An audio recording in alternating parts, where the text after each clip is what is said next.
Real Madrid nimaga aynan yoshi o'tib qolgan Bernardo Silvani xarid qildi deya har bir Real Madrid muxlislarida bu savol o'tgan bo'lsa kerak. Hozir kanalga obuna bo'lib qo'ying, batafsil qilib tushuntirib beraman Bernardo Silva haqida. Bernardo Silvani sotib olgani chunki yoshi kattaroq bir Real Madrid uchun kapitan kerak. To'g'ri, Real Madridda Federico Valverde bor. Valverde bo'lgani bilan u Valverde o'zi bir katta inqirozni paydo qildi. U janjal qilib yotdi, kapitan bo'lib, kapitanga qarab ish tutish kerak. Kapitanning o'zi urushib yotibdi, shuning uchun janjal chiqaryapti. O'shaning uchun aynan Bernardo Silvani sotib oldi. Bernardo Silva 31 yoshda va Bernardo Silva yoshi juda ham katta bo'lgan futbolchi emas. U yoshi kattaroq, 31 yoshli futbolchi Bernardo Silva. Shuning uchun aynan Bernardo Silvani tanladi.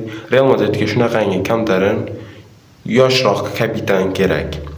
Shuning uchun Real Madrid Bernardo Silvani xarid qildi. Bernardo Silva shunaqangi yaxshi kapitan va Manchester City'da ham zo'r o'yinlarni ko'rsatgan.